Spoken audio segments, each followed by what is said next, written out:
Okay, I know you guys are gonna kill me for this video. Let's go ahead and jump into it. Hi, this is Brittany and you're watching Locked Queen Bee.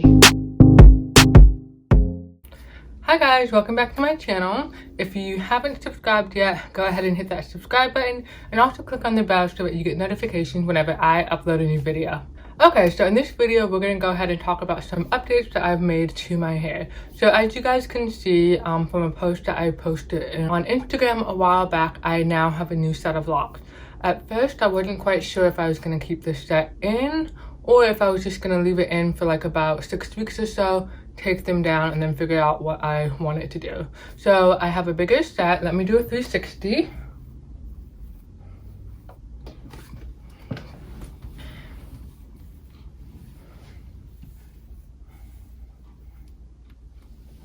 Yeah, so this is my new set of locks that I am going to be keeping in.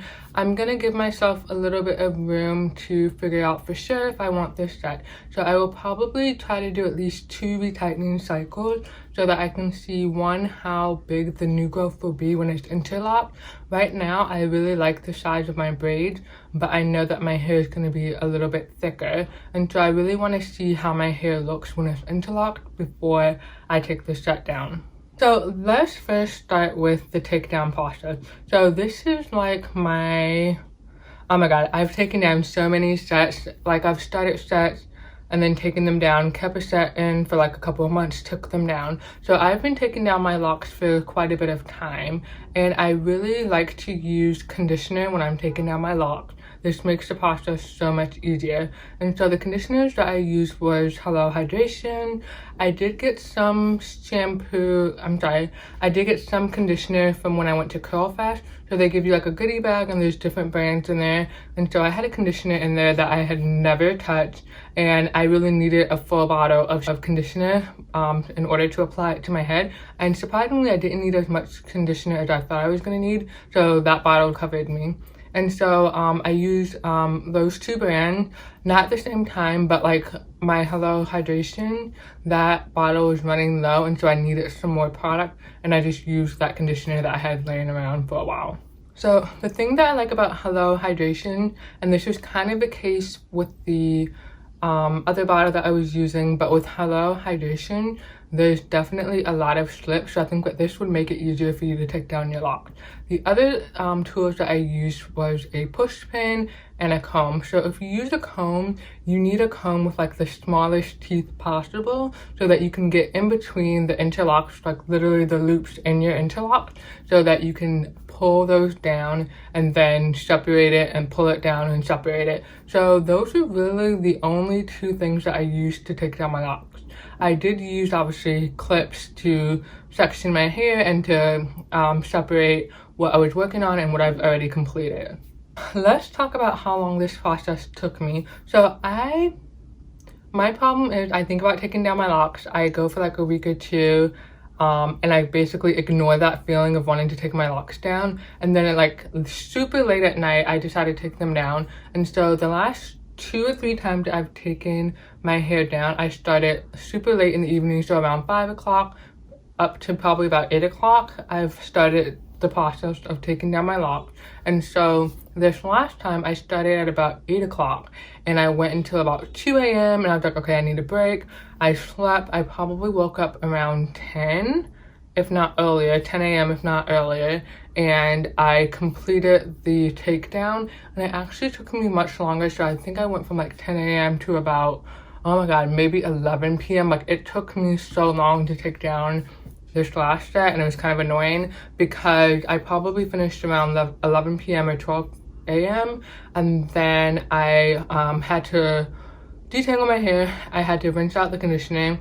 I didn't use any shampoo because I didn't want to tangle my hair back up and then have to detangle it again. So the conditioner that I was using to take down my lock, once I was done, I detangled my hair, put them back in the sections that they were in, and then I rinsed out the conditioner. Then from there, what I did was I let my hair dry. So I sat in the dryer to make sure that everything was dry, and then I prepped my tools as far as setting up the parting. So I used a comb. I use a comb, and what I do is I hold it against a ruler, and then I kind of like count the number of teeth that I need to kind of basically cut out of the comb, so that when I'm creating my rows, it's the same parting. The squares for each individual lock is not going to be the same depending on how much hair is left in a row and where I am and all of that. And so at least the rows are kind of even, and then that helps a lot. So I don't know if I answered this question, but in terms of me taking down my locks, I would probably say that it took 15 to 20 hours, which is not bad, but also you have to remember my hair is longer than the last time that I took it down, and I think I had more hair that was interlocked just because I was using the Crown Elixir, which meant that I had more new growth than what I had in the past. I do want to point out that when you are taking down your locks and you start with Braidlocs, if you do, my thought, what I'm thinking about is, I don't necessarily know how many retightens you would have to do to like, basically retighten half the length of your braids, if you get what I'm saying. And so for me, the interlock portion was probably this much or less than that, and my braids was like this much. So more of my hair was braided, which is pretty easy to take down. We do that all the time when we have box braids and so on. And so that part was easy to take down. It was just the interlocked portion that took a little bit longer. So if my braids were almost 50% of my locks interlocked, or the whole thing was interlocked, that would definitely take a lot more time to take down. Okay, so now let's get into this new set. So I have this new set. I have 301 locks. I did go ahead and count just because I wanted to make sure that I was nowhere near 460. I also wasn't sure if I wanted to be at exactly 400. I was also concerned that I was going to be way under like 250 and even as low as 200. And so I counted my locks just to make sure that I had a decent number. So I have 301. I'm not sure how I feel about that, but in terms of my last set, that is definitely a lot of locks that I basically eliminated. So that's 159 locks that I eliminated, and I'm definitely gonna see a big difference in my retightening time and also the way that I braid and band. So I talked about this a little bit earlier, but I used a comb to help me with my parting, and this time I decided to do 3/8 of an inch for parting. So I had attempted to do that parting in the past, but I was really against it because I thought it was going to be too big. So when I do my sets, I like to start in the back. So I like to start in this area right here. So I'll do the right side, the bottom left portion, and then when I get to the left side, I'll do the bottom right portion. So I like to line up the middle and then come to the sides and then eventually do the front. And so the locks that are in the back, those are going to be my thickest locks. That's where my density is very thick, and as I move towards the front of my face, my density gets a little bit thinner. And so that always threw me off because I would start in the back, the locks would be super big, but with any set, once you move towards the front, depending on how your density is, once you move towards the front, the locks are naturally going to get smaller if you do the same parting because you have less hair. And so you can obviously do your parts bigger to make it match the back if you want, but that's probably not going to create a uniform look in terms of parting because your front would have to be really big to match the amount or the thickness of the locks in the back that have what would be considered a smaller parting compared to the bigger parting that you're doing in the front to match that lock in the back. So I went ahead and did 3/8 of an inch parting, and at times I wanted to stop and start over, but I pushed myself to continue through with it because I really wanted to see how this looked. And so I actually did a set a while back, and I think for that set I had about maybe 380. Yeah, I had like 380 locks, and I was like, oh my god, this is way too few locks, like I need more locks. And then I took that set down, and then I put in a set that was probably like 460 or something like that. And so surprisingly, I like this set much better. Because this is what I wanted. I didn't want to have as many as 460 locks. I wanted to have less locks. And if you watched any of my other videos, I talked so much about how down the line in the future, I knew that I was going to want bigger locks.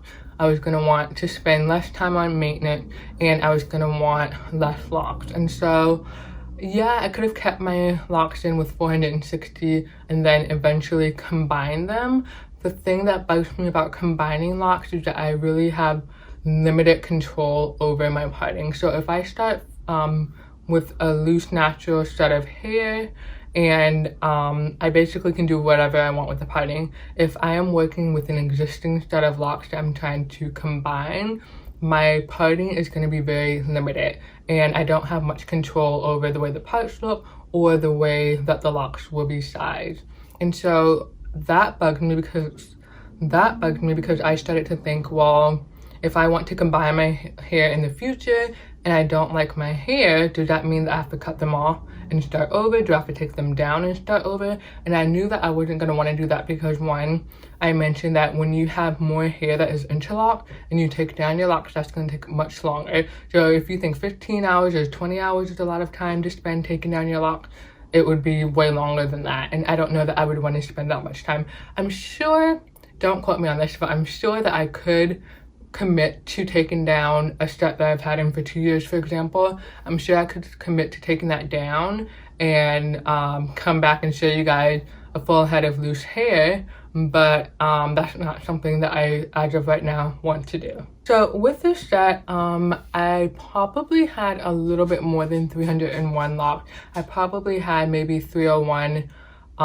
to 310 locks, or maybe even 315. So I did combine a few because I thought that they were too small. So right here on both sides, it's very thin. Maybe the first 3 rows, those locks are very thin. So with all the sets that I had in the past, these locks were really thin and small, and I didn't like that. Like, when I was taking down my locks, I was so kind of like disgusted with how small some of my locks were compared to other locks that were much bigger and felt healthier.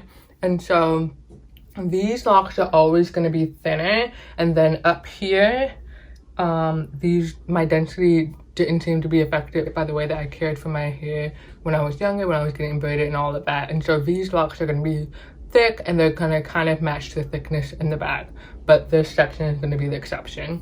And so I made a few corrections. I like the way that it looks now. I, like, for example, one of the corrections that I made was that my center part, it's the same center part that I had in my last set, so I kept the sections the same when I was taking down my hair. And so this line was a little bit crooked in the front, and so I had to take down the first 2 locks of this row, of each row on either side, and kind of like shift hair over a little bit so that the part was a little bit straight, or straighter than what it had been. So now what will I do for my retightening? So before I was going every 6 weeks, and so that's really a month and a half. And so now what I'm going to try and do is go every 8 weeks. And so that's just 2 extra weeks, so that doesn't really seem like a big difference. Keep in mind that 3/8 of an inch parting is still technically considered sister locks. And so I guess my locks are pretty small, even though I think that 301 is not, it's not a lot of locks, but I guess it is a lot of locks compared to someone who has traditional locks and may have 50 to 150 locks, you know what I mean? So I do want to try and go every 8 weeks for my retightening, meaning I would do it myself. I wouldn't actually go anywhere. So I want to try to do it every 8 weeks. I could maybe push it to 10 weeks, but it really depends on how my hair holds up during those 8 to 10 weeks. I do have smaller locks on the sides and in the nape area, so I'm a little bit concerned about how those would do past 6 weeks, but that's something that I'm going to keep an eye on. With these locks being bigger, what this means is that I need a bigger nappy lock tool. And so I have a couple of different sizes, so I'm all set. I don't need to buy any new tools or anything like that. I could probably get away with the thicker gauge micro mini tool. I could just use the mini, and then I also have a small. The small may be a little bit too big, but I can definitely try it and see how it works out. One thing I want to know is that braiding and banding was so much easier. So it's always easy to braid and band your hair when you first put your locks in, because your hair is kind of elongated and straight. Once it shrinks up, that's a little bit harder. And so I'm gonna see if this is the case the next time that I need to braid and band. And when I say braid and band, you know that I mean twist and band. So the next time that I braid and band my hair, I'm gonna see if it's still easy. It should be, because I have less locks. But what I do need to do the next time I braid and band is I need to do less sections. So I kind of kept the same section number of sections that I did with my last set. So I probably had between 12 to 20 sections. This time, with this set, I probably only need about 10 sections, if that, because what happened was when I was washing my hair, I could feel the roots, I could feel the section of my hair or the portion of my hair closer to my scalp kind of unraveling a little bit, if that makes sense, or slipping. And so what happened was the end, they stayed in the pattern, the twist pattern, and they didn't come undone, but that just let me know that I needed to have more hair in each section so that the twist was stable and it didn't slip or unravel. Okay, so next let's talk about hair freedom. So everyone who that was weird. Okay, so everyone who talks about hair freedom, they talk about locks and how that just makes it so much easier to care for black hair because you don't have to detangle, you don't need to section your hair, you don't have to straighten it, and all the stuff that you do to care for your hair. And one thing that really resonated with me is this concept or this thought of, I really like Sisterlocks for the look of it. I like the look of thin locks. However, the maintenance that I want is that of interlocks, bigger locks. So I would love to go 8+ weeks in between retightening. However, I like the look of smaller locks because I feel like it's not that I want my hair to look less like locks, but I like the idea of it being smaller and not coming across as if I have huge traditional locks that some people may be turned off by. So I feel like I can fly.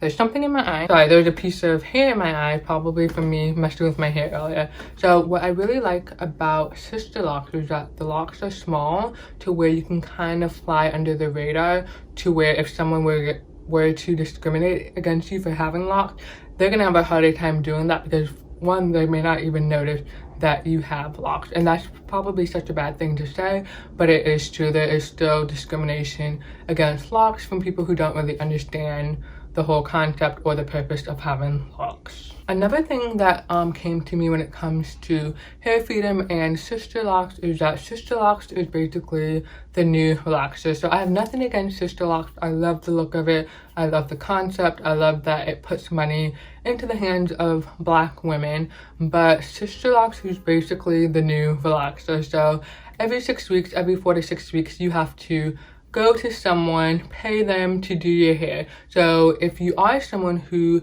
does your hair yourself, you don't really fall into this category, but how many people do their hair themselves? So I feel like the pandemic exposed the Sisterlocks brand because there was a lot of women who had Sisterlocks.